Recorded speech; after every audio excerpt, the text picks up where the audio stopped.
afternoon, sports fans from all around the globe.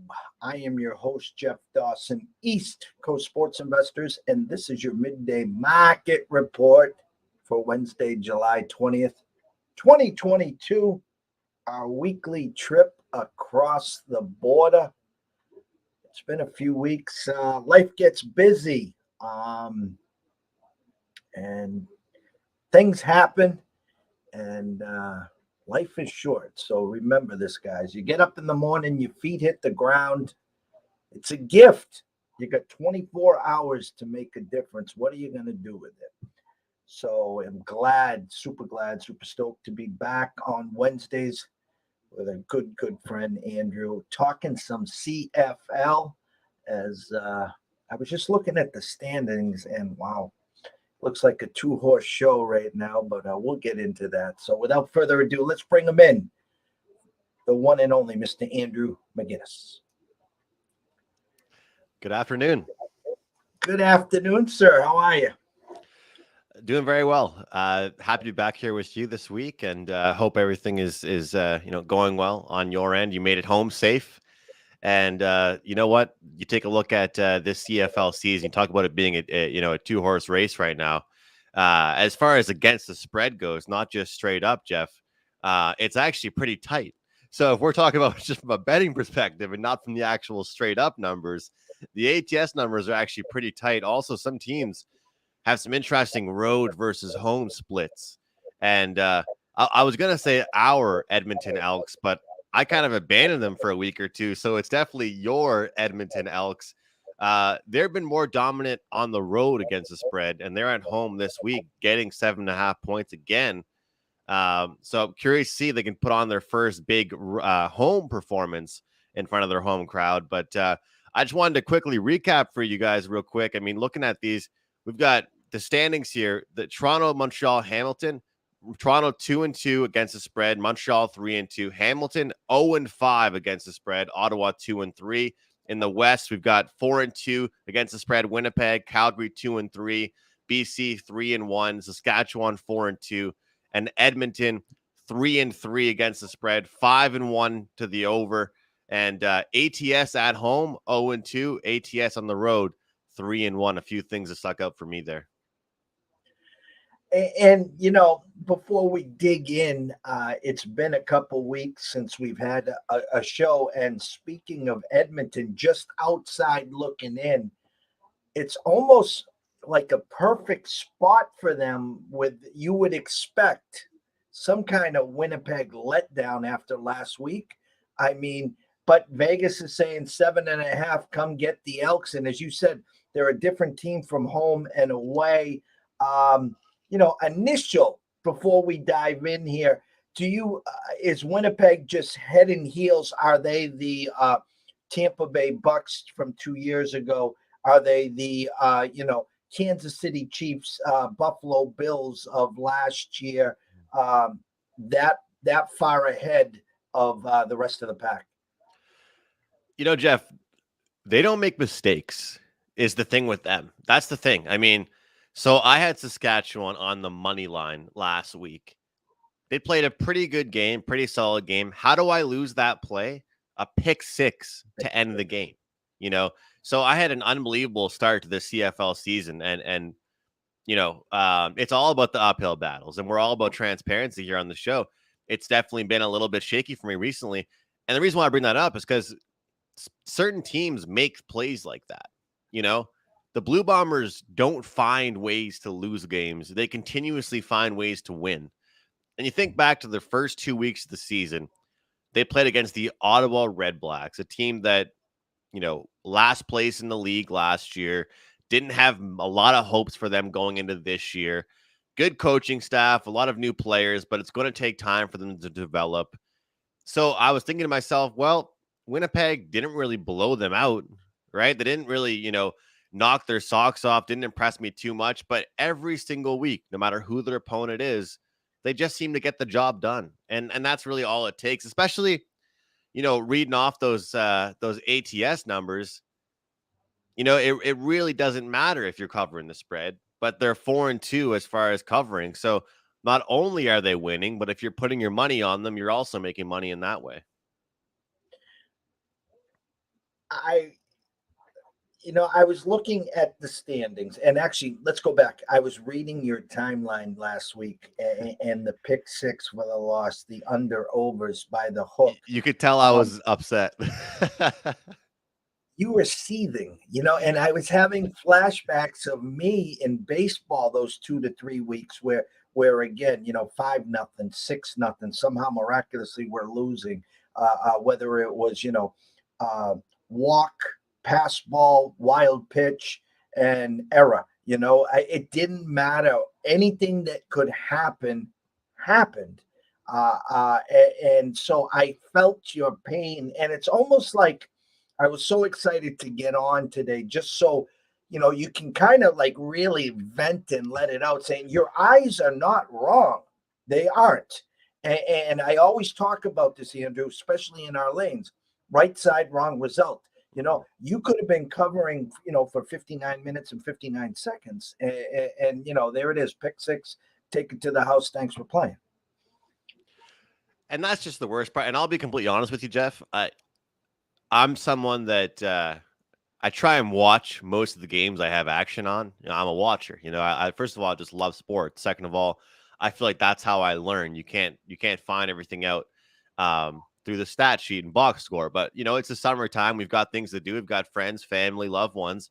I'm at the beach. Okay, during the ending of that Saskatchewan game, which was actually in Halifax, which I was going to go to, ended up giving away tickets to that. Just kind of spend time at the cottage, and it was just anyway. I tried not to get upset because you're at the beach, you're having a fun time. It's a beautiful day out. We got a nice, great beach, water next to us to go swimming in, and I'm following along on my phone, and I'm thinking to myself, number one, I'm happy I wasn't at that game.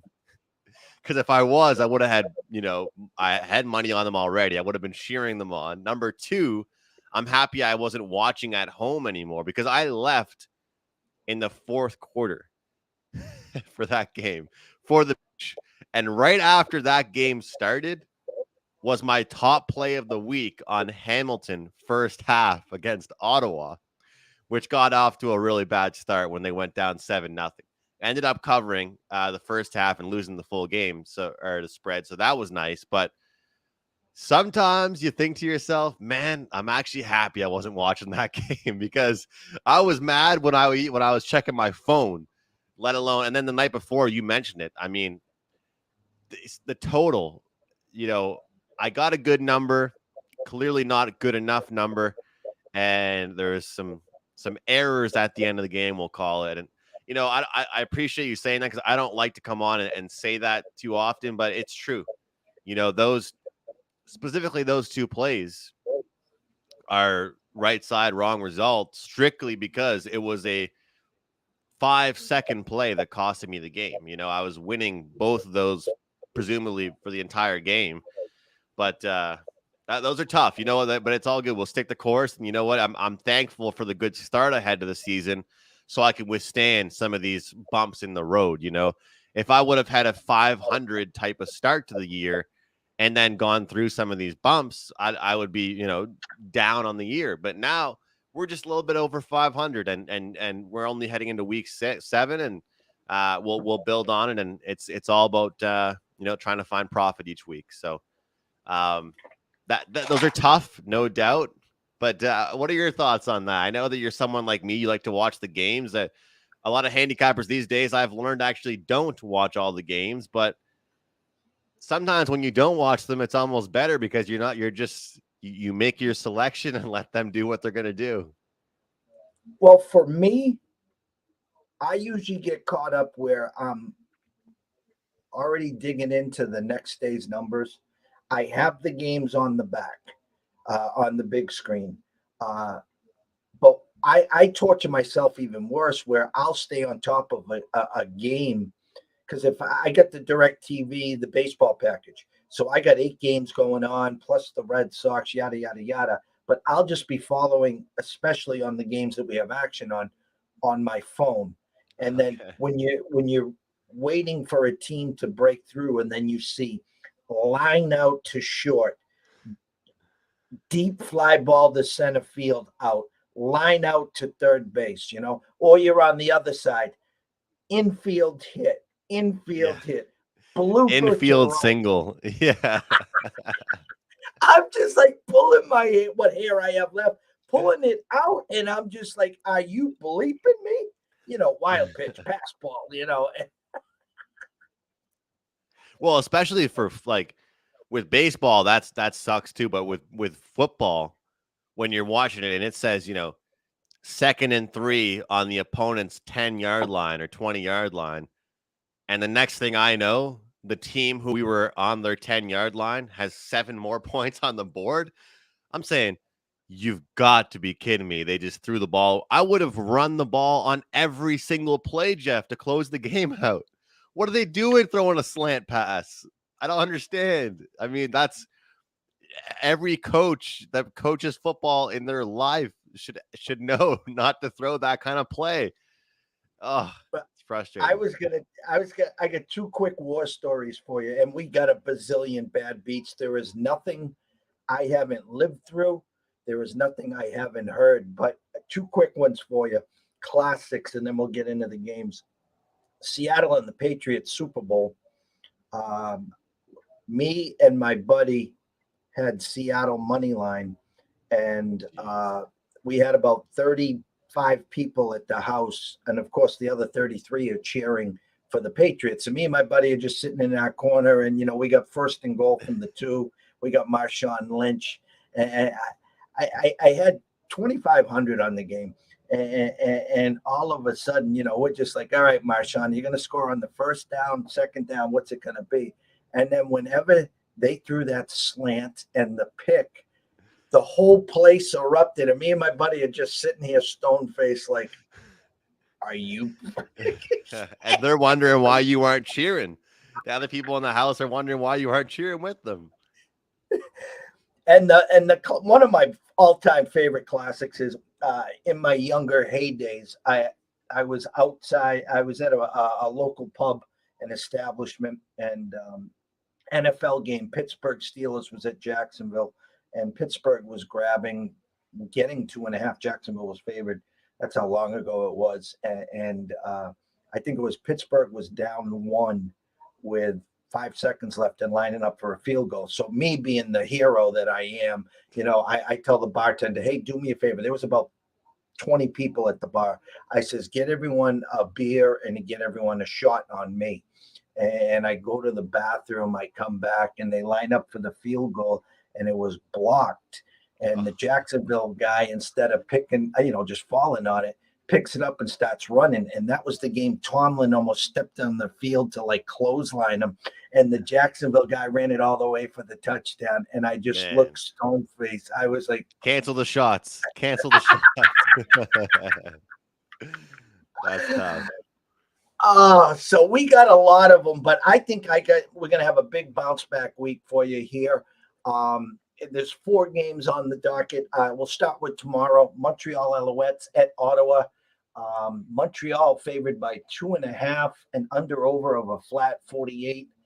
You can get Montreal minus 145 on the money line and Ottawa plus 125. And I'll just, again, you're the expert. I'm just learning this thing.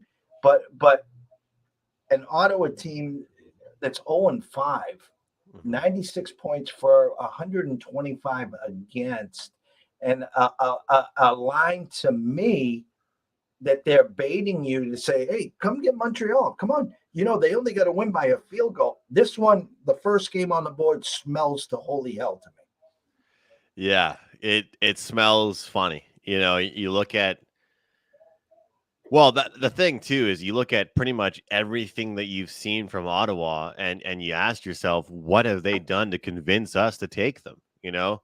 The way I'm looking at this one, Jeff, actually, I actually like the under here, and I don't like going against trends, especially in the CFL, because in the CFL, trends don't really seem to go away for a little while.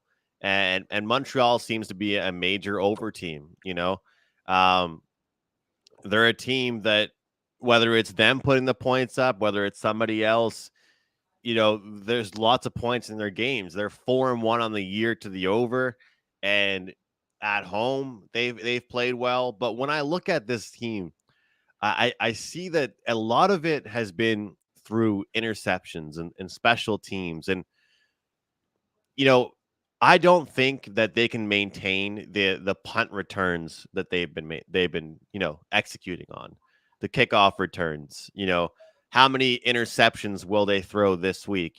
You might think that that's something that somebody would use for an over, but when I look at the actual game, it's kind of like in hockey for me as a hockey handicapper, looking at the 5-on-5 stats versus 4 on, uh, power play stats. They're scoring and getting on the board in very unique ways. But when it comes down to just, you know, first and 10, 40-yard line, they're not executing at a rate that I think is that exceptional. I think some of these games they've played against some of these really talented teams, the numbers have been quite inflated. So I actually like under 48 here. Ottawa, they're a field goal kicking team. They have a lot of trouble in the red zone, Jeff, and I think that for them, longer possessions, trying to run the ball more, gaining some type of confidence, working the in the trenches. I feel like this game will have a slow start on the Thursday night, and we'll see it go under 48. And as far as the spread, I'm with you. I think here's the thing: how many weeks are we going to say that Montreal is a better team than their record indicates? Like how many weeks can you really say that about a team before you realize this team is 1-4? They're only 3-2 ATS. They deserve everything that's happened to them. It's what we always say: the good teams find ways to win, bad teams find ways to lose. It's really been the story of the Montreal Alouettes. There's been an excuse for every one of their losses. There's been a pity party after every game they lose, whether it's another team having a great second half, whether it's losing on a missed field goal for them or a late field goal for their opponent. But I'd love to be able to jump out and take them this week, and at home maybe I am leaning a little bit towards that side, but or excuse me, that this is in Ottawa. Sorry. But I look at this and I think that they've been more consistent, at least by executing bigger plays than Ottawa has. And that's why I don't think this number should be short against anybody for Ottawa. So I would actually lean towards the Montreal side. But like you said, there's something smelly about this. And it's something I don't really like, which is why I'm sticking to the under 48 in this one. Well, I'll just on record, I'm going to buy the hook unless the public can push it up tomorrow when we wake up in the morning. Get Ottawa plus the 3, sprinkle a little on the plus 125. And it just smells too much. It smells way too bad for me. Yeah. So what number are you seeing right now? I'm seeing plus 2 and a hook, minus 110. So I wake up in the morning and I'll see if it does move to 3, which I assume Vegas is expecting this number to move to 3. If it doesn't, I will buy the hook. I'll take them plus the 3. Probably get that at around minus 120 or 125. And I'll also sprinkle a little something on the plus 125 for some beer and pizza. Yeah, see, that's the thing. And like, I don't blame you for that. That's the problem is like, I don't exactly trust Ottawa, but Montreal has done nothing to make me prove. So ultimately that should tell someone like me to take the points with whoever team is getting points, So I agree with that. But I also think Montreal, with all the frustrations they've had, this is a bigger game than it might seem. I think it might be just a big game for us as bettors because we can find out what these two teams are all about, Are Montreal just chokers? Do they just continuously not find a way to get it done? Is Ottawa actually improving every week? Caleb Evans looked pretty good last week, Jeff, after Jeremiah Masoli. I'm not sure. We haven't spoken since then, but did you see what happened with that, with No. the dangerous play? Marino from Saskatchewan, it's gone all around the league. There was some racial stuff with that, but I'm not 100% sure if there was anything said. But anyway, I don't want to bring that up. I want to mostly just talk about the hit that happened and how dirty it was. Suspended for 4 games, I believe, Saskatchewan linebacker and or pass rusher, and he is one of the best for Saskatchewan. Takes out Jeremiah Masoli, and they're not sure when he'll be back. So Caleb Evans is behind center right now. They also picked up Nick Arbuckle, who was the quarterback for Edmonton, but he was struggling, if you remember. So they put Trey Ford in, and then Trey Ford got injured. So anyway, long story short, they put Nick Arbuckle is now a member of the Red Blacks, but he hasn't played for them yet. Caleb Evans did, a guy who only played a couple games last season, but had a decent performance last week. He threw 2 picks, but ran the ball pretty well, threw the ball pretty well. Curious to see what he does against Montreal. But like I said, I like the under. If I can get a 3, I could see why you take Ottawa, and I could get there. I just part of me thinks like if Ottawa will keep it close, but Montreal will win, and that's honestly why I'm going to stay away from the side in this one, because I feel like Ottawa could be covering all game, and then Montreal will finally have that good second half they've been asking for. But am I crazy for looking at this under here? I think that at home Ottawa will play a low-scoring game. No, and you said they're going to play possession, ground control, kick field goals. So technically, for you, the perfect score would be 24-23. How's that sound? That sounds good. Sounds good for both of us, actually. Doubleheader tomorrow. 10 o'clock, Hamilton versus at BC. BC -8. Under over of 52 and a hook, the largest total of the weekend. BC -330 on the money line. You can grab Hamilton +275 on the money line.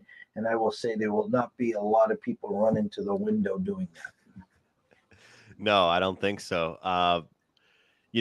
BC is a team that's just, they know how to put up points. They're fun to watch. And of course, they're playing at home inside the dome here. Hard to expect anything other than that here in this week. And, Jeff, I don't want to live in the past like I was a few moments ago when you gave me some time to vent there. But one play I regret not making a big one was the BC Winnipeg over a few weeks ago. And to me, this is no different. And I understand the Tiger Cats aren't the Winnipeg Blue Bombers. But if there's a team in the league, not Montreal, not Ottawa, a team in the league that deserves to have a little bit of pity, it's Hamilton. I mean, look at the way they've won and lost games, 33-30. They blew I think it was a 16-point lead to the Calgary Stampeders. They lose that one. 25-23. They just barely squeak by the Ottawa Red Blacks just a couple of days ago, not covering, but winning that one straight up. 29-25 for Edmonton. Edmonton down more than a touchdown late in the game, come back, win the game outright.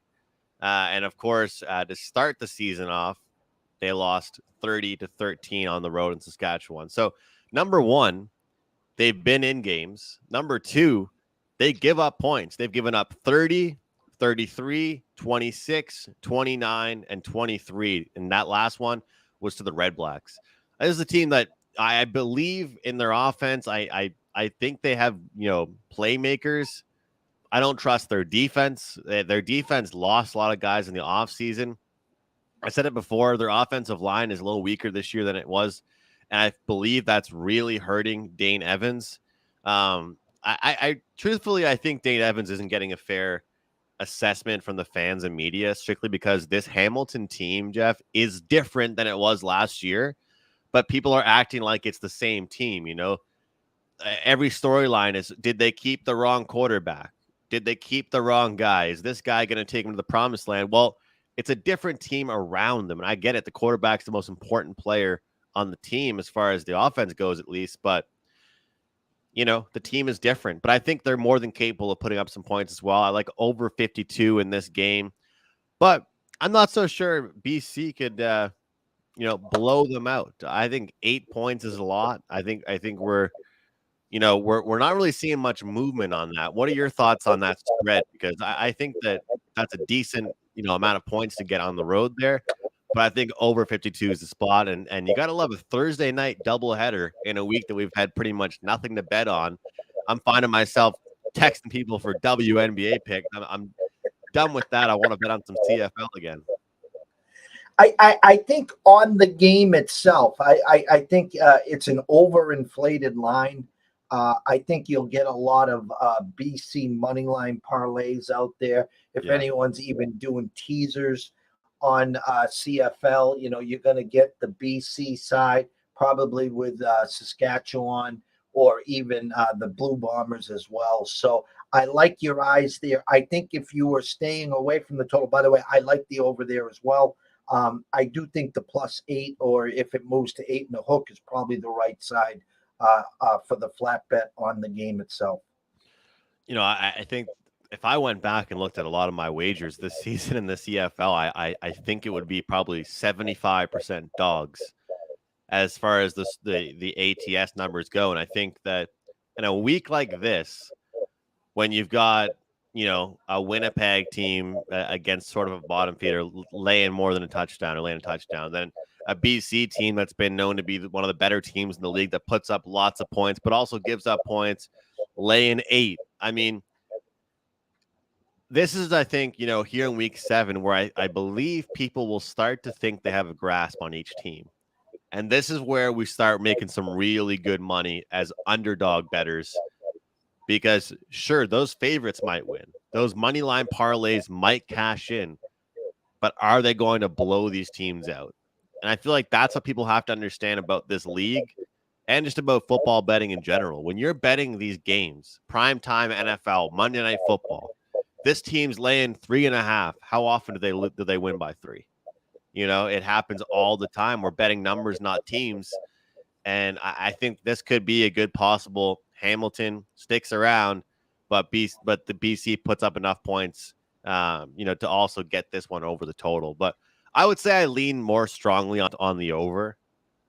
But because you have to remember, let's take a look at because the last game that they lost on July 9th to the Blue Bombers 43-22. That was their only game they've played in July so far. 43 and that one's gonna sting. That was the big game for them. That was the big test. That was the best game the Blue Bombers played all year long, and it was on the road in BC, and they kind of got embarrassed. And so, a team that's put up 44 points at home before, and they put up 34 on the road in Ottawa, I feel like they'll be able to come out at home and put up a big performance. But I don't trust their defense, so let's ride with the over, and I think Hamilton can't stick around. Do you think this number gets lower, though, or do you think that actually it gets higher because people just keep taking BC? That 8 is a tough number. When they give you the 7.5s, those numbers, I think they think that it's going to get bet backwards to 7 and maybe even 6.5s, as we've seen earlier this season. That 8 is like in no man's land. If they win by a touchdown, it lands on 7.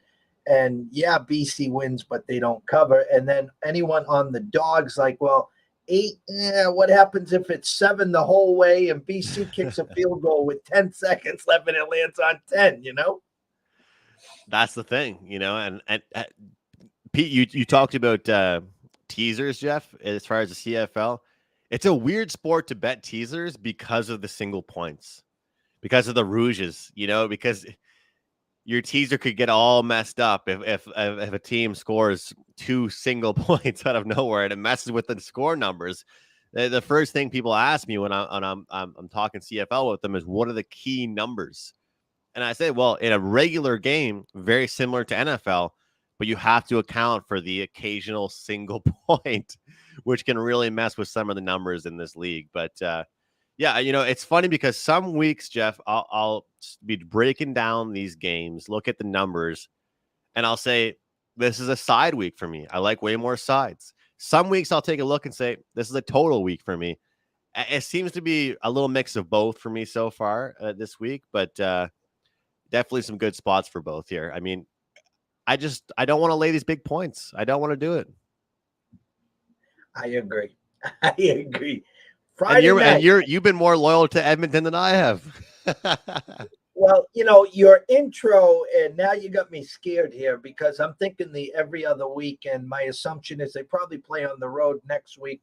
They've been a covering machine, but Vegas is like, come on, Jeff, step to this window. We got plenty of space here for you. Uh, Winnipeg at Edmonton, minus 7.5 for Winnipeg, and under over of a flat 48. Money lines, Winnipeg minus 305. Edmonton plus 255. I think Edmonton was in this spot a couple of weeks ago and got ran out of the building. And it looks like Vegas is saying it's going to happen again. Well, that's I don't like to use the cliche handicapper terms, but I think you said it and I said it before. This has to be the letdown spot for the Blue Bombers. I mean, whether people want to believe it or not, that game against Calgary was actually a big game because Calgary is a sneaky good team in this league with a talented quarterback and actually a pretty good defensive team, believe it or not. So the majority of people thought last week would be the letdown spot for Calgary. But I think coming off that big win over the Lions, then at home, you take care of things against the Stamps. Now you go on the road to play a bottom feeder, and we're getting this many points. You take a look at the Edmonton Elks schedule. The last time they were at home, what was the spread? I think they were getting a field goal and a half, right? That they weren't getting 7.5 points. To me, that's the thing. You look at these ATS records, home versus away, and you say to yourself, okay, well, how many points were you laying or getting at home or the road? Obviously, that makes a difference. If we look at the stats when the Elks have been getting a touchdown in the season so far, if you sprinkled on the money line, like I know you like to do, and played them plus the points, you're in the green right now. You've made some money. I think this is one of those ones where this has backdoor cover written all over it. And one thing about them is, you take a look at Edmonton against the run, and they've been real solid. It's been against the pass. They haven't been as good. And Zach Collaros, I get it. He's been someone that's you can really count on him to throw the ball, and he's very consistent. But they're injured right now. Johnny Augustine didn't practice on Tuesday due to an ankle injury. Brady Oliveira will take over, but they're injured all over the board. Receiver Greg Ellingson, injured hip, didn't practice on Tuesday.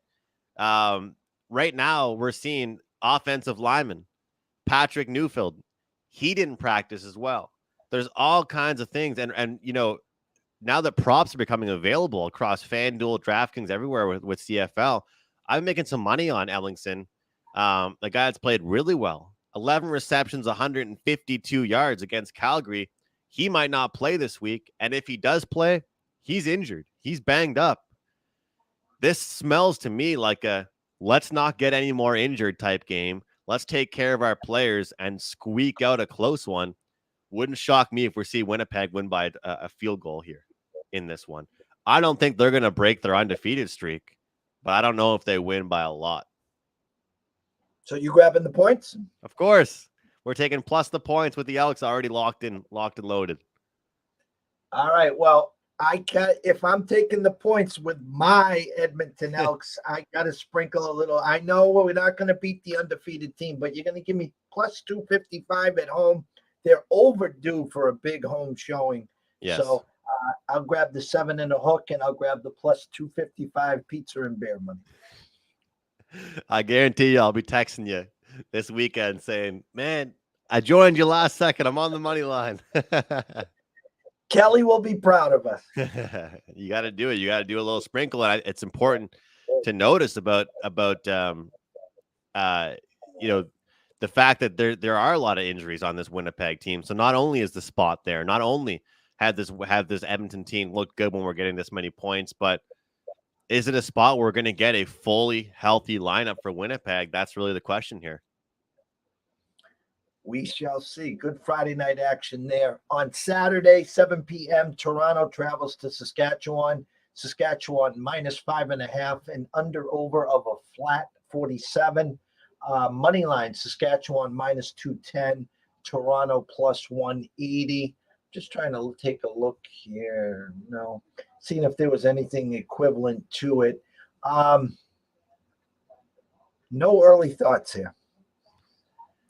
You're probably going to think I'm crazy because I like the dog in most games this week, which is why, to be honest with you, which is one of the reasons why I kind of liked Montreal, because I said if there was a favorite I think could win and deserves a good performance, it was them. But then you're kind of scaring me into Ottawa with, two teams that aren't very good getting points. But anyway, this is a spot where Saskatchewan has been injured and injured and injured all season long.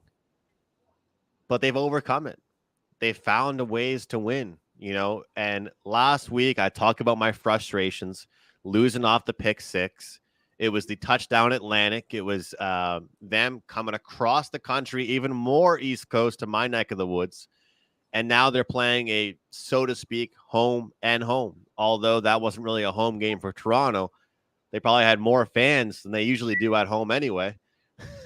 So it's the same matchup we saw last week, different venues, and I get it. The Riders are a team you don't usually want to bet against when they're playing at home. But when I take a look at what I'm seeing here from Cody Fajardo and his health right now, it seems to be what was being called a major setback with an existing knee injury. He's been wearing a brace since week 2. They're calling it still a 50-50 chance of him playing this week. But if he does not play this week, they're going to have a quarterback out there that's played 7 snaps in the CFL so far. And that's why this number has moved from plus 6.5 down to plus 5, I believe, at some spots. I'm locked in at, I believe, plus 6. And there's a lot more injuries to look at. But again, this is one of those ones where Saskatchewan's going to be angry. They're not happy the way things ended last week. But there's injury problems all over. And I think Toronto's defense played very well last week.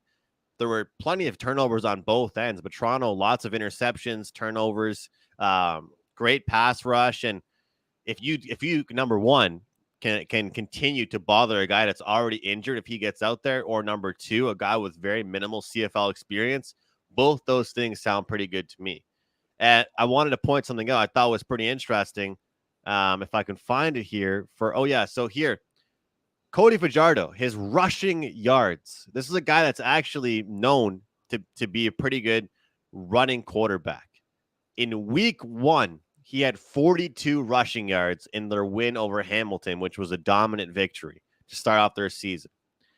Ever since then, in the next 5 weeks of action, Jeff, he's had a combined 56 yards on the ground. So, 42 rushing yards in 1 week, 56 yards in 5 weeks combined. They're just protecting this guy at all costs. And now they have injuries at the offensive line, quarterback in general, at the receiving position. It's the same matchup. I've fallen victim to this before. A lot of times you want to take the team that lost and back at home. I remember what happened against Montreal and Saskatchewan, the same team. I cashed with Montreal on the points, and I went back the next week and took them getting points again, and Saskatchewan blew them out. But in this situation, there's too many injuries, and the numbers kind of gone in my direction, in favor of kind of what I thought. And I think that we're going to see Toronto keep it close. McLeod Bethel-Thompson, to me, is the answer for them, or is the biggest question. This guy could play like me in the backyard, tossing the ball around, or he can play like a top-tier CFL quarterback. You just don't know what you're going to get. If we get mediocrity out of him, I think that the Argos cover. Their defense is very underrated. They can create lots of plays. They can really bother you in the trenches. And I feel like getting points with them is a good call. So this is an underdog week for me. And I think that we're going to see lots of dogs, whether or not they're winning, covering the spread and keeping things close. And whether it's injuries or you're playing at home, I think we're going to see some really competitive football games this week. Well, you got to be super stoked again. It has been a very quiet week. We had Riley on Monday, and he talked about He did the Soto to make the final at plus 185. I ate the chalk, of course, with Alonzo.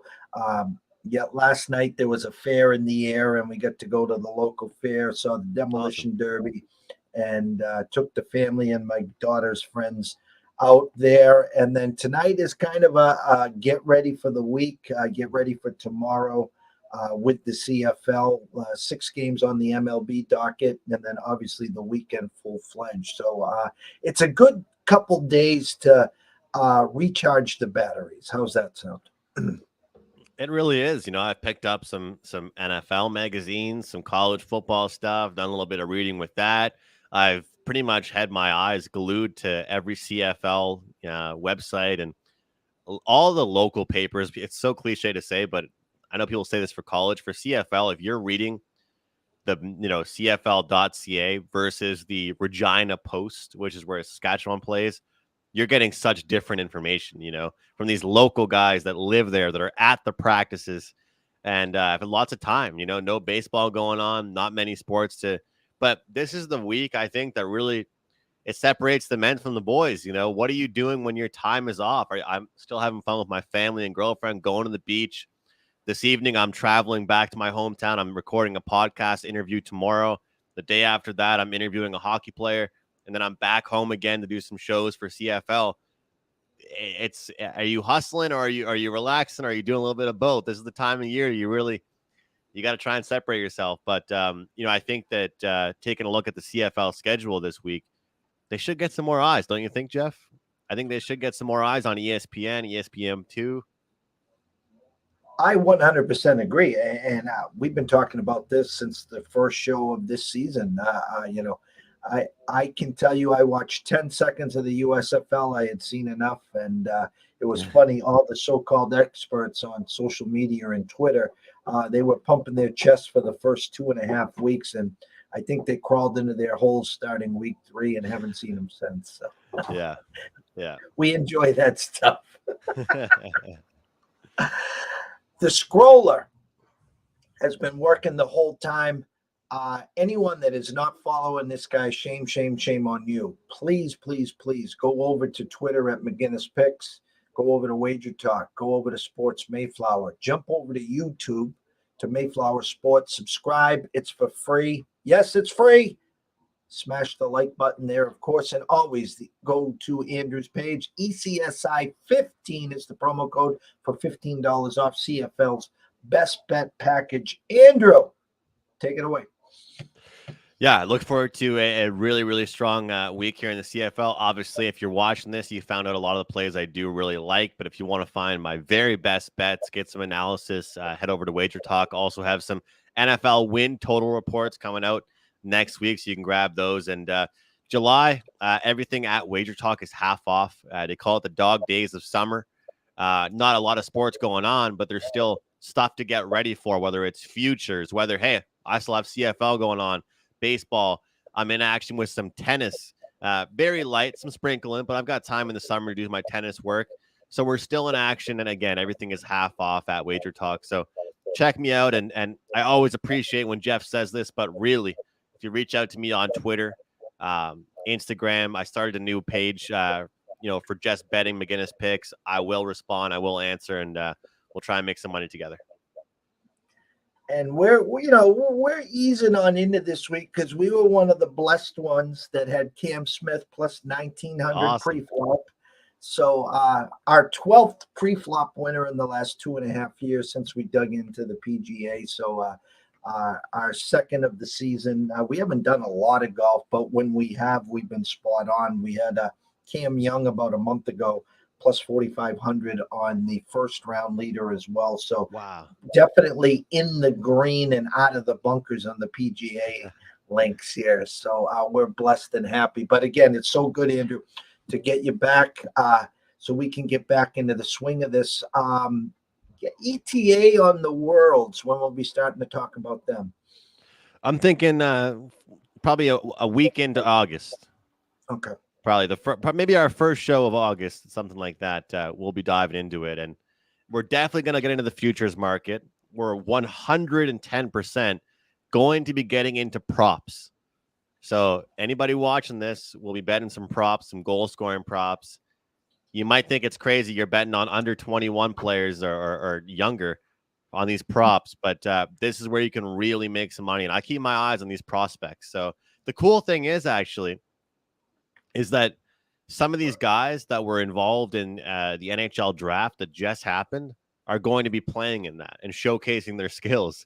So it's another place for them to show their teams, their country, their fans what they're all about. So I look forward to it. I mean, it's very weird to have this in August, but I'm happy they rescheduled it. It was like the World Series of Poker, which is always in July, which I saw a lot of this past week.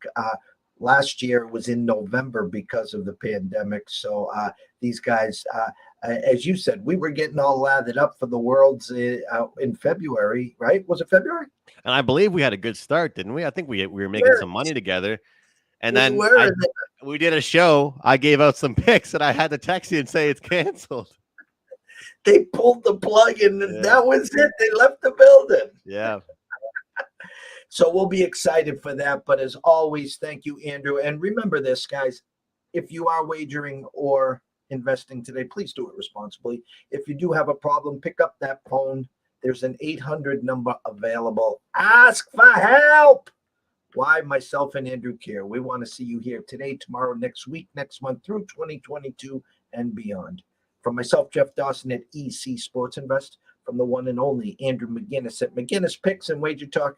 Everyone have a blessed day, and jump on over to Andrew's side if you want some of his best bets on the CFL and any other of his action. You can always do that. So again, have a great day, a better evening, and we will see you tomorrow.